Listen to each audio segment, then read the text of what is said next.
BJP ಪಕ್ಷದ ರಾಜ್ಯಾಧ್ಯಕ್ಷರಾಗಿರ್ತಕ್ಕಂಥ ವಿಜಯ್ ಅವರು ಬಂದವರು. ಅವರಿಗೆ ಜೋರಾಗಿ ಚಪ್ಪಾಳೆ ಮುಖಾಂತರ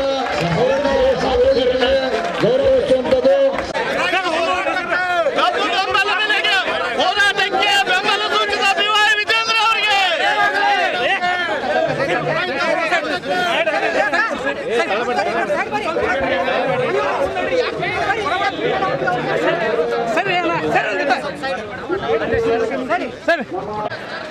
ಕೆಲಸದಿಂದ ಕುರ್ಚಿ ಕುಂದಿಲ್ಲ ಆರಾಮ್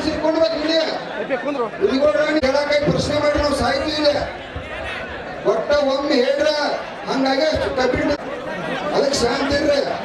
ಅವ್ರು ಎಂದು ಅಧ್ಯಕ್ಷರು ಬಂದವರು ಯಾರ್ಯಾರು ಲೀಡರ್ಗಳು ಬಂದರು ಇವತ್ತು ಹೇಳ್ರಿ.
ಅದಕ್ಕಾಗಿ ಇವರೆಲ್ಲರೂ ಕೂಡ ನಮ್ಮ ಅಂಗವಾರನ್ನು ಬೆಳೆಸ್ತಾರೆ. ನೀವು ತೊಂದರೆ ಕೊಡೋಕೆ ಹೋಗ್ಬೇಡ್ರಿ. ಕಾರ್ಖಾನೆ ಮಾಲೀಕರು ಆಗಮಿಸಿ ವಿಶೇಷವಾಗಿ ಭಾಗವಹಿಸುತ್ತಾನೆ ಅಂತ ಹೇಳಿ ಬಂದಿರುವಂತಹ ಸನ್ಮಾನ್ಯ ಟಿ.ವೈ. ವಿಜಯೇಂದ್ರ ಅವರೇ, ರಾಜ್ಯಸಭಾ ಸದಸ್ಯರಾಗಿರುವಂತಹ ಸನ್ಮಾನ್ಯ ಈರಣ್ಣ ಕಡಾಡಿ ಅವರೇ, ಈ ಹೋರಾಟದಲ್ಲಿ ಭಾಗವಹಿಸಿ ನಮ್ಮೆಲ್ಲರಿಗೂ ಮಾರ್ಗದರ್ಶನವನ್ನ ನೀಡ್ತಾ ಇರುವಂತಹ ಪರಮ ಪೂಜ್ಯರೇ ಡಾಕ್ಟರ್ ವಿಶ್ವನಾಥ್ ಪಾಟೀಲ್ ಅವರೇ, ರಾಯಭಾಗ ತಾಲೂಕಿನ ಜನಪ್ರಿಯ ಶಾಸಕರಾದಂತಹ ಸನ್ಮಾನ್ಯ ದುರ್ಯೋಧನ ಐಹೊಳೆ ಅವರೇ, ಈ ಹೋರಾಟದಲ್ಲಿ ಭಾಗವಹಿಸಿರುವಂತಹ ಪ್ರತಿಯೊಬ್ಬ ರೈತ ಬಂಧುಗಳೇ, ನಿಮ್ಮೆಲ್ಲರ ಪಾದಕ್ಕೆ ರೈತ ಈ ಜಗತ್ತಿನ ಹಸಿವನ್ನ ನೀಗಿಸುವಂತವನು. ಹಾಗಾಗಿ ಕಣ್ಣಿಗೆ ಕಾಣುವ ದೇವರು ಅಂತ ಯಾರಾದ್ರೂ ಇದ್ರೆ ಅದು ರೈತರು ಅಂತ ಹೇಳಿ ಭಾವಿಸ್ತಾನೆ. ಎಲ್ಲ ರೈತರ ಪಾದಕ್ಕೆ ವಂದನೆಯನ್ನ ಸಲ್ಲಿಸ್ತಾ ಮಾಧ್ಯಮದ ಮಿತ್ರರೇ, ನಾನು ನಮ್ಮ ನಾಯಕರು ಬಂದಿರುವಾಗ ಜಾಸ್ತಿ ಮಾತನಾಡೋದಿಲ್ಲ. ಹೋರಾಟದ ನೇತೃತ್ವವನ್ನ ವಹಿಸಿರುವಂತಹ ನಾಯಕರು ಎಲ್ಲವನ್ನ ನಿಯಂತ್ರಣ ಮಾಡ್ತಾ ಇದ್ದಾರೆ. ನಾನು ಹೇಳುವಂತದ್ದು ಇಷ್ಟೇ, ನೀವು ಮಾಡ್ತಾ ಇರುವಂತಹ ಹೋರಾಟ ಇದು ನ್ಯಾಯಯುತವಾಗಿದೆ. ನಿಮ್ಮ ಹೋರಾಟದ ಜೊತೆಗೆ ನಾವೆಲ್ಲರೂ ಕೂಡ ಕೊನೆಯವರೆಗೂ ನಿಲ್ತೇವೆ ಅನ್ನುವಂತಹ ಮಾತನ್ನ ನಾನು ಇಲ್ಲೇ ಹೇಳ್ತೇನೆ. ಆತ್ಮೀಯ ಬಂಧುಗಳೇ, ನಿರಂತರವಾದಂತಹ 6 ದಿನಗಳವರೆಗೆ ಹೋರಾಟ ನಡೆದಿದೆ. ನಾನು ಮಾಧ್ಯಮದ ಮೂಲಕ ತಿಳಿದುಕೊಂಡೆ, ಇಷ್ಟು ದೊಡ್ಡ ಹೋರಾಟ, ಮೊದಲು ನಾವೆಲ್ಲ ಹೋರಾಟಕ್ಕೆ ಮುಧೋಳಕ್ಕೆ ಹೋಗ್ತಿದ್ವಿ. ಆದರೆ ಬೆಳಗಾವಿ ಜಿಲ್ಲೆಯ ಗಡಿಯಲ್ಲಿ ಇಷ್ಟು ದೊಡ್ಡ ಹೋರಾಟ ಯಾವುದಾದ್ರೂ ನಡೆದಿದೆ ಅಂದ್ರೆ ಅದು ಇವತ್ತಿನ ಹೋರಾಟ ಅಂತ ಹೇಳಿ ನಾನು ಹೇಳ್ತೇನೆ. ಅದಕ್ಕೆ ಮತ್ತೊಮ್ಮೆ ನಿಮಗೆ ಅಭಿನಂದನೆಯನ್ನ ಸಲ್ಲಿಸ್ತಾ ಇದ್ದೇನೆ. ನಾನು ಮಾಧ್ಯಮದ ಮೂಲಕ ತಿಳಿದುಕೊಂಡೆ, ಜಿಲ್ಲಾಧಿಕಾರಿಗಳು ಒಂದು ಸಾರಿ ಬಂದು ಚರ್ಚೆಯನ್ನ ಮಾಡಿದ್ದಾರೆ. ಜಿಲ್ಲಾಧಿಕಾರಿಗಳು ಫ್ಯಾಕ್ಟರಿಯ ಮಾಲಕರ ಜೊತೆಗೆ ಮಾತನಾಡಿ 200 ರೂಪಾಯಿ ಹೆಚ್ಚಿಗೆ ಕೊಡಿಸ್ತೇನೆ ಅನ್ನುವಂತಹ ಮಾತನ್ನ ಹೇಳಿದ್ದಾರೆ ಅಂತ. ಆದರೆ ಇಷ್ಟು ದೊಡ್ಡ ಹೋರಾಟ ನಡೆದಾಗ, ಸಾವಿರ ಸಂಖ್ಯೆಯಲ್ಲಿ ರೈತರು ಇದ್ದಾಗ, ಈ ಸುತ್ತಮುತ್ತಲಿನ ಎಲ್ಲಾ ಜಿಲ್ಲೆಯ ರೈತರು ಇಲ್ಲಿ ಬಂದು ಹೋರಾಟದಲ್ಲಿ ಭಾಗವಹಿಸ್ತಾ ಇರುವಂತಹ, ನಾನು ಕೇಳಿದೆ DC ಅವರು ಬಂದಾಗ 1 ಲಕ್ಷದಷ್ಟು ರೈತರು ಬಂದಿದ್ರು ಹೋರಾಟದಲ್ಲಿ ಅಂತ. ಇಂತಹ ಹೋರಾಟ ಇಷ್ಟು ದೀರ್ಘವಾಗಿ ನಡೆದರೂ ಕೂಡ ಶುಗರ್ ಕೇನ್ ಕಮಿಷನರ್ ಇಲ್ಲಿಗೆ ಬರಬೇಕಾಗಿತ್ತು, ರೈತ ಮುಖಂಡರ ಜೊತೆಗೆ ಮಾತನಾಡಬೇಕಾಗಿತ್ತು, ಸಕ್ಕರೆ ಸಚಿವರು ಇಲ್ಲಿಗೆ ಬರಬೇಕಾಗಿತ್ತು, ರೈತ ಮುಖಂಡರ ಜೊತೆಗೆ ಮಾತನಾಡಬೇಕಾಗಿತ್ತು, ಉಸ್ತುವಾರಿ ಸಚಿವರು ಬರಬೇಕಿತ್ತು, ರೈತ ಮುಖಂಡರ ಜೊತೆಗೆ ಮಾತನಾಡಬೇಕಾಗಿತ್ತು ಅನ್ನುವಂತಹ ನನ್ನ ಅಭಿಪ್ರಾಯವನ್ನ ವ್ಯಕ್ತಪಡಿಸ್ತಾನೆ. ಮಾತನಾಡುವಾಗ ಬಹಳಷ್ಟು ಜನ ಹೇಳಿದ್ರಿ, ಮಾತನಾಡುವಾಗ ನಮ್ಮ ಪೂಜಾರ್ ಅವರು ಹೇಳಿದ್ರು, ಬಿಜೆಪಿ ಪಕ್ಷದವ್ರದ್ದು ಇಷ್ಟು ಕಾರ್ಖಾನೆಗಳು ಇದಾವೆ ಅಂತ ಹೇಳಿ. ಮಾನ್ಯ ರಾಜ್ಯಾಧ್ಯಕ್ಷರು ಸ್ಪಷ್ಟವಾಗಿ ಇದನ್ನ ಮಾಧ್ಯಮಕ್ಕೆ ಈಗಾಗಲೇ ಹೇಳಿಕೆಯನ್ನ ಕೊಟ್ಟಿದ್ದಾರೆ. ನಾನು ಈ ಹೋರಾಟಕ್ಕೆ ಬಂದಿದ್ದು ರೈತರ ಪರವಾಗಿ, ರೈತರಿಗೆ ಧ್ವನಿ ಸೇರಿಸಬೇಕು ಅಂತ ಬಂದಿದ್ದೇನೆ ಹೊರತಾಗಿ ಅದು ಯಾವುದೇ ಪಕ್ಷದ ಶಾಸಕರು ಅಥವಾ ಪಕ್ಷದ ನಾಯಕರು ಶುಗರ್ ಫ್ಯಾಕ್ಟರಿಯನ್ನ ಇಟ್ಕೊಳ್ಳಿ, ಅವರ ಪರವಾಗಿ ವಾರಸುದಾರಿಕೆ ಮಾಡಲಿಕ್ಕೆ ನಾನು ಇಲ್ಲಿ ಬಂದಿಲ್ಲ ಅಂತ ಹೇಳಿ ಈಗಾಗಲೇ ಮಾಧ್ಯಮಕ್ಕೆ ಹೇಳಿದ್ದಾರೆ. ಹಾಗಾಗಿ ನಾನು ಕೇಳುವಂತದ್ದು ಇಷ್ಟ ಇದೆ, ಏನು ರೈತರು ಬೇಡಿಕೆಯನ್ನ ಇಟ್ಟಿದ್ದಾರೆ ಇದು ನ್ಯಾಯಯುತವಾದಂತಹ ಬೇಡಿಕೆ ಇದೆ. ರೈತ ಸಂಘದ ನೇತೃತ್ವದಲ್ಲಿ ನಡೀತಾ ಇರುವಂತಹ ಹೋರಾಟ, ಮತ್ತೊಮ್ಮೆ ರಿಪೀಟ್ ಮಾಡ್ತವೆ, ರೈತ ಸಂಘದ ನೇತೃತ್ವದಲ್ಲಿ ನಡೀತಾ ಇರುವಂತಹ ಹೋರಾಟ. ನಿಮ್ಮ ಬೇಡಿಕೆ ನ್ಯಾಯಯುತವಾಗಿದೆ. ನಿಮ್ಮ ಬೇಡಿಕೆ ಈಡೇರೋವರೆಗೂ ನಾವು ಕೂಡ ನಿರಂತರವಾಗಿ ನಿಮ್ಮ ಜೊತೆಗೆ ನಿಲ್ಲುತ್ತೇವೆ ಅನ್ನುವಂತಹ ಮಾತನ್ನ ಹೇಳ್ತಾ, ನಿಮ್ಮ ಹೋರಾಟ ಯಶಸ್ವಿಯಾಗಲಿ. ಈ ಹೋರಾಟ ಮಾಡಿದ ಅನುಭವ, ನಿಮ್ಮ ಜೊತೆಗೆ ಬಿಸಿಲಲ್ಲಿ ಹೋರಾಟ ಮಾಡಿದ ಅನುಭವ ನನಗೂ ಇದೆ. ನಿನ್ನೆ ರಾಜು ಶೆಟ್ಟಿ ಅವರು ಬಂದು ಕೂಡ ಈ ಹೋರಾಟದಲ್ಲಿ ಭಾಗವಹಿಸಿ ಹೋಗಿದ್ದಾರೆ.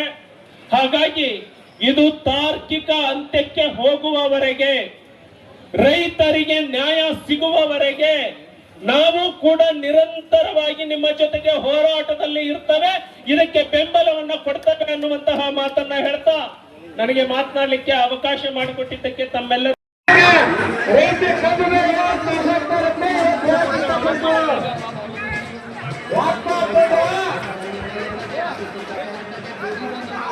ಅದೇ ರೀತಿಯಾಗಿ ಕೊಮ್ಮೂರು ಸಾವಳಿಯನ್ನು ಸಾಕಷ್ಟು ವ್ಯಕ್ತಿಯನ್ನು ತಂದಾರ, ಹಿಂದೆ ತಂದಾರ, ಹುಡುಗಾನ ಏನ ಎಲ್ಲ ಪ್ರಸಾದ ತಂದಾರ, ಅವರು ಕೂಡ ಜೋರಾದ ಚಪ್ಪಾಳೆ.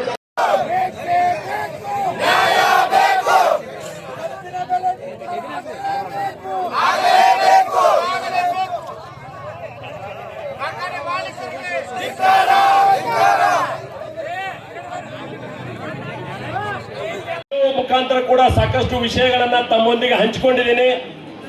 ನಾನು ದೂರದ ದೆಹಲಿಯಲ್ಲಿದ್ದರೂ ಕೂಡ ಮೊಬೈಲ್ ಮುಖಾಂತರ ಕೂಡ ಅವತ್ತು ನಾನು ಮಾತನಾಡಿದ್ರೆ ಅದಕ್ಕೆ ನಮ್ಮ ರೈತ ಸಂಘಟನೆ ಮುಖಂಡರು ಅವಕಾಶ ಮಾಡಿಕೊಟ್ಟಿದ್ರು. ಸಾಕಷ್ಟು ವಿಷಯಗಳನ್ನ ಪ್ರಸ್ತಾಪ ಮಾಡಿದ್ದೀನಿ.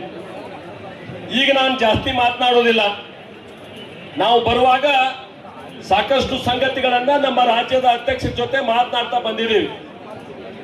ತಮ್ಮ ನೋವು ಏನಿದೆ, ತಮ್ಮ ಕೂಗು ಏನಿದೆ, ಅದನ್ನ ಪ್ರಾಮಾಣಿಕವಾಗಿ ಎಲ್ಲಿಗೆ ಮುಟ್ಟಿಸ್ಬೇಕೋ ಅಲ್ಲಿಗೆ ಮುಟ್ಟಿಸ್ತಕ್ಕಂಥದ್ದಕ್ಕೆ ನಾವು ನಿಮ್ ಜೊತೆ ಇರ್ತೀವಿ ಅನ್ನೋಂಥದ್ದನ್ನು ಮೊದಲನೇದಾಗಿ ನಾನು ಭರವಸೆಯನ್ನು ಕೊಡ್ತೀನಿ.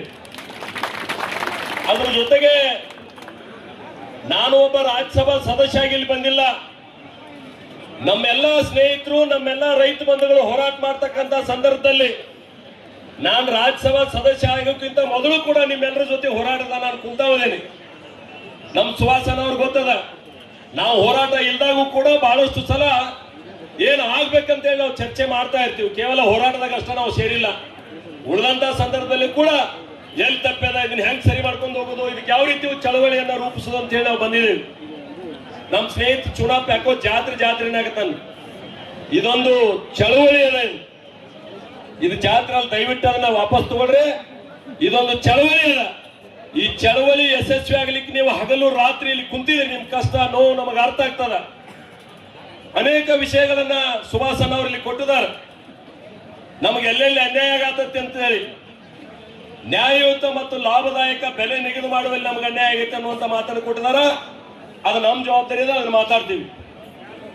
ಕಾಸ್ಟ್ ಆಫ್ ಕಲ್ಟಿವೇಶನ್ ಅಂದ್ರೆ ಕಬ್ಬು ಬೆಳೆಯುವಾಗ ನಮ್ಗೆ ಏನು ಖರ್ಚಾಗತ್ತೆ ಅನ್ನೋದು ನೈಜವಾಗಿ ಅಧಿಕಾರಿಗಳು ತೋರಿಸುವುದಿಲ್ಲ, ಅದರಿಂದ ನಮಗೆ ಅನ್ಯಾಯ ಆಕೈತೆ ಅನ್ನುವಂತ ಮಾತನ್ನು ಹೇಳಿದ್ದಾರೆ. ಸಕ್ಕರೆ ಕಾರ್ಖಾನೆಯವರು ಇಳುವರಿ ನಮ್ದು ಎಷ್ಟೈತೆ ಅಂತೇಳಿ ನ್ಯಾಯಸಮ್ಮತ ತೋರಿಸುವುದಿಲ್ಲ ಅಂತ ಹೇಳಿದ್ದಾರೆ. ನಾನು ಮೊನ್ನೆ ಹೇಳಿದ್ದೀನಿ, ಅದಕ್ಕೆ ಸರ್ಕಾರನ ಇಳುವರಿ ನೋಡಬೇಕು, ಕಾರ್ಖಾನೆ ಎದುರುಗಡೆ ಲ್ಯಾಬೊರೇಟರಿ ಸರ್ಕಾರದ ಇರ್ಬೇಕನ್ನುವಂತ ಒತ್ತಾಯವನ್ನು ನಿಮ್ಮ ಮೂಲಕ ನಾನು ಮಾಡ್ತೀನಿ. ಹೀಗಾಗಿ ಮಾನ್ಯ ಮುಖ್ಯಮಂತ್ರಿಗಳು ಏನು ಭರವಸೆ ಕೊಟ್ಟಿದ್ದಾರೆ ಮನಿ ಬಜೆಟ್ನಾಗ, ಕಾರ್ಖಾನೆ ಎದುರುಗಡೆ ವೇ ಬ್ರಿಡ್ಜ್ ಆಗ್ಬೇಕು ಅನ್ನುವಂಥದ್ದು ಕೂಡ ನಂದು ಒತ್ತಾಯ ಅದ. ಕಬ್ಬು ಸಾಗಾಣಿಕೆ ಕಟಾವಿನಲ್ಲಿ ಏನು ಹೆಚ್ಚು ಖರ್ಚು ತೋರಿಸ್ತಾ ಇದ್ದಾರೆ ಕಾರ್ಖಾನೆ ಅವರು, ದೂರಿನ ಕಬ್ಬು ತಂದು ಅಂತ ಹೇಳಿ. ದೂರಿನ ಕಬ್ಬು ತರಕ ಅವ್ರಿಗೆ ಅವಕಾಶ ಇಲ್ಲ. ಮೊದಲು ತಮ್ಮ ಕಾರ್ಖಾನೆ ವ್ಯಾಪ್ತಿಗೆ ಕಬ್ಬು ನುಡಿಸ್ಬೇಕಾಗ್ತದೆ, ಆಮೇಲೆ ದೂರಿನ ಕಬ್ಬು ತರಬೇಕಾಗ್ತದೆ. ನಂದು ಕೂಡ ಇದಕ್ಕೆ ಸಹಮತ ಇದೆ ಅನ್ನುವಂತ ಮಾತನ್ನು ಹೇಳ್ತೀನಿ. ಅವ್ರು ಇನ್ನೊಂದು ಹೇಳಿದಾರ, ಮೊದಲು 8.9 ಇತ್ತು, ಅದನ್ನ 10.25 ಹೋತಾರ, ಅದು ಆಗ್ಬಾರ್ದು ಅನ್ನುವಂಥದ್ದು ಹೇಳಿದಾರೆ. ಅದು ಅದೇ ಇಲ್ಲಿ ಬಿಜೆಪಿ ಕಾಂಗ್ರೆಸ್ ಅಂತೇಳಿ ಬಂದಿಲ್ಲ. ಒಬ್ಬ ಕಬ್ಬು ಬೆಳೆಗಾರ, ನಾನು ಒಬ್ಬ ಕಬ್ಬು ಬೆಳೆಗಾರದಲ್ಲಿ. ನಮ್ಮ ಇಲ್ಲಿದ್ದಂತ ಮುಖಂಡರು ಕೂಡ ರೈತರ ಪರವಾಗಿ ಅದಾರ. ನಾವು ರೈತರ ಪರವಾಗಿ ಇರ್ತಕ್ಕಂಥ ಕಳಕಳಿ ಹಿನ್ನೆಲೆಯೂ ಇಲ್ಲಿ ಭಾಗವಹಿಸಿದ್ದೇವೆ. ಯಾರು ಈ ಸಮಸ್ಯೆ ಬಗೆಹರಿಸಬೇಕಾಗಿತ್ತು, ಕಳೆದ 6 ದಿನಗಳಲ್ಲಿ ಈ ಕಡೆ ತಿರುಗಿ ನೋಡಿಲ್ಲ. ನಾಚಿಕೆ ಆಗ್ಬೇಕು ಅವ್ರಿಗೆಲ್ಲ. ಅವ್ರು ಪ್ರಶ್ನೆ ಮಾಡ್ಬೇಕು. ನಾವು ಬಂದಿದ್ದೇವೆ, ನಿಮ್ ಪರವಾಗಿ ಧ್ವನಿ ಎತ್ತಾಕ್ ಬಂದಿದ್ದೀವಿ, ನಿಮ್ ಪರವಾಗಿ ಹೋರಾಟ ಮಾಡಕ್ ಬಂದಿದ್ದೀವಿ. ಅದನ್ನ ಅರ್ಥ ಮಾಡ್ಕೋಬೇಕು ದಯವಿಟ್ಟು. ಹೀಗಾಗಿ ಅಲ್ಲಿಯೂ ಕೂಡ ನಾವು ಗಮನ ಸೆಳೆಯುವಂತ ಕೆಲಸವನ್ನು ಮಾಡ್ತೀವಿ. ಮತ್ತು ಅಕಸ್ಮಾತ್ ಸುಟ್ಟು ಕಬ್ಬಿಗೆ ಪ್ರತಿಶತ 25% ಕಡಿತ ಮಾಡುತ್ತಾ ಬಂದಿದ್ದಾರೆ ಅನ್ನುವಂತ ಮಾತನ್ನು ಹೇಳಿದ್ದಾರೆ. ಚುನಾಪ್ ಅವರು ಅವಾಗ ಪ್ರಸ್ತಾಪ ಮಾಡಿದ್ರು, ಯಾವ ಕಾರ್ಖಾನೆಯವರು ಕಬ್ಬು ಓದಿರ್ಕಿಲ್ಲ ಆ ವರ್ಷ ಸನ್ಮಾನ್ಯ ಯಡಿಯೂರಪ್ಪನವರು ರೈತ ಮುಖಂಡರು ರೈತರ ಕಳಕಳಿಯನ್ನು ಅರ್ಥ ಮಾಡಿಕೊಂಡು ಪ್ರತಿ ಹೆಕ್ಟರ್ಗೆ 25,000 ರೂಪಾಯಿಗಳನ್ನು ನಾವು ಕೊಟ್ಟಿದ್ದೀವಿ ಅನ್ನುವಂತ ಹೆಮ್ಮೆ ಇದೆ ನಮಗೆಲ್ಲ. ಅವತ್ತು ರೈತರು ತಗೊಂಡಿದ್ದಾರೆ, ನಾವೆಲ್ಲ ಹೋರಾಟ ಮಾಡಿ ಅವತ್ತು ಚುನಾಪ್ ಅವರು ಇರ್ಬೋದು, ಎಲ್ಲರೂ ಹೋರಾಟ ಮಾಡಿ ನಾವು ತಗೊಂಡಿದ್ದೀವಿ. ಅವತ್ತು ಆ ಕಳಕಳಿ ಇತ್ತವರಲ್ಲಿ. ಹೀಗಾಗಿ ನಾನು ಎಲ್ಲ ಹೇಳಕ್ ಹೋಗೋದಿಲ್ಲ, ಯಾಕಂದ್ರೆ ಬಹಳಷ್ಟು ನಾವು ನಮ್ಮ ರಾಜ್ಯ ನಾಯಕರ ಮಾತುಗಳನ್ನು ಕೇಳಬೇಕಾಗ್ಯದ. ಅವರ ನೇತೃತ್ವದಲ್ಲಿ ಯಾರ್ಯಾರು ಗಮನ ಸೆಳಿಬೇಕು, ಕೇಂದ್ರದಿರ್ಬೋದು ಅಲ್ಲಿ ಗಮನ ಸೆಳಿತೀವಿ, ರಾಜ್ಯದಿರ್ಬೋದು ಅಲ್ಲಿ ಬಿಸಿ ಮುಟ್ಟಿಸ್ತೀವಿ ಅನ್ನುವಂತ ಮಾತನ್ನ ಇವತ್ತು ಹೇಳ್ತಾ, ನಿಮ್ಮ ಎಲ್ಲಾ ಸಮಸ್ಯೆಗಳನ್ನ ನಮ್ಗೇನ್ ರೈಟಿಂಗ್ ಕೊಟ್ಟಿದ್ದೀರಿ, ಸ್ವತಃ ನನಗೂ ಅನುಭವದ, ನೀವು ಹೇಳಿದಂತ ಮಾತುಗಳನ್ನು ಕೂಡ ನಾವು ಕೇಳ್ತಾ ಇವತ್ತು ಈ ಹೋರಾಟ ಯಶಸ್ವಿ ಆಗಲಿ. ನಾನು ಹೋರಾಟಕ್ಕೆ ಬಂದಿಲ್ಲ ಅಂದ್ರೂ ಕೂಡ ಪ್ರತಿನಿತ್ಯ ಹೋರಾಟದ ಮುಖಂಡರ ಜೊತೆ ನಾನು ಸಂಪರ್ಕದಾಗಿದ್ದೀನಿ. ಇವತ್ತೇನಾಯ್ತು, ಏನೇನು ಆಗ್ಬೇಕನ್ನುವಂತ ಚರ್ಚೆ ಮಾಡ್ತಾ ಇದ್ದೀವಿ. ಹೀಗಾಗಿ ನಾವು ನಿಮ್ಮನ್ನು ಬಿಟ್ಟಿಲ್ಲ, ನಿಮ್ ಜೊತೆ ಇದೀವಿ. ಈ ಹೋರಾಟ ಯಶಸ್ವಿ ಆಗಲಿ, ರೈತರು ಬೀದಿಗೆ ಬರಬಾರದು ಅನ್ನುವಂತ ಕಳಕಳಿಯಿಂದ ನಾವೇನು ಬಂದಿದ್ದೀವಿ. ಆ ಬಂದಂತ ಸಂದರ್ಭದಲ್ಲಿ ನನಗೂ ಕೂಡ ಮಾತನಾಡಲಿಕ್ಕೆ ಅವಕಾಶ ಮಾಡಿಕೊಟ್ಟು ನಾನು ಮತ್ತೆ ಬರಾವಣೆ. ಹೀಗಾಗಿ ನಾನು ಮಾತಾಡೋದಕ್ಕಿಂತ ನಮ್ಮ ರಾಜ್ಯ ಅಧ್ಯಕ್ಷರು ಮಾತಾಡಬೇಕಾದಂತ ಅಗತ್ಯ ಇದೆ ಅಂತ ಹೇಳಿ ನನ್ನ ಮಾತಿಗೆ ವಿರಾಮ ಹೇಳ್ತಾ ಸಾಹೇಬರು, ಸಿದ್ದು ಸೌದಿ ಅವರು, ಶಹಜಾನ್ ಡೊಂಗರ್ ಅವರು ಎಲ್ಲರೂ ಬಂದಾರ. ನನಗ ರಾಜ್ಯಸಭಾ ಸದಸ್ಯರು ಮತ್ತು MP ಅವರಿಗೆ ಮತ್ತು ಶಾಸಕರಿಗೆ 2 ಪ್ರಶ್ನೆ ಅದು. ಸರ್, ಈಗ 1 ನೇಷನ್ 1 ಎಲೆಕ್ಷನ್ ಅಂತೇಳಿ ನರೇಂದ್ರ ಮೋದಿ ಅವರು ಘೋಷಣೆ ಮಾಡ್ಲಿಕ್ಕತ್ತಾರ, ಏಕ ಪೌರತ್ವ ಅಂತ ಘೋಷಣೆ ಮಾಡ್ಲಿಕ್ಕತ್ತಾರ. ಬಹಳ ಖುಷಿ ಅದ. ಮೀಡಿಯಾದವರಿಗೆ ದಯವಿಟ್ಟು ಅವಕಾಶ ಕೊಡ್ರಿ. ಇಲ್ಲಿ ಗಲಾಟೆ ಯಾಕೆ ಮಾಡತ್ರಿ?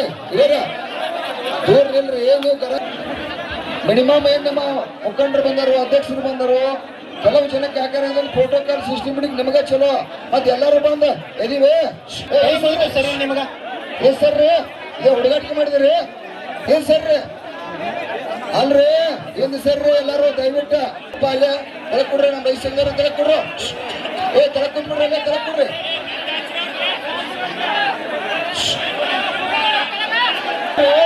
ಇಲ್ಲಾಕ ಒಳಗಾಕ್ ಬರದ್ರಿ. ದಯವಿಟ್ಟು ಹಿಂದರ್ ಸರ್ರಿ. ಅಲ್ಪ ನಿಮ್ ಲೀಡರ್ಗಳು ಬಂದಾರ, ಅವ್ರಿಗೆ ಗೌರವ ಸಿಗಬೇಕು ಬೇಡ? ಮ್ಯಾಲ ಹತ್ಕೊಂಡವ್ರ ನಮ್ಮ ಮ್ಯಾಲ ಹತ್ಕೊಂಡವ್ರು. ಕಬ್ಬು ಬೆಳೆಗಾರರ ಹೋರಾಟಕ್ಕೆ ಜೋರ ಘೋಷಣೆ ಆಗ್ರಿ. ಇಲ್ಲಿ ಗಲಾಟೆ ಮಾಡ್ತಕ್ಕದ್ದಲ್ಲ. ಯಾಕೆ ಹೇಳ್ತೀವಿ ನಿಮ್ ಇವತ್ತು ಹೇಳ್ರಿ.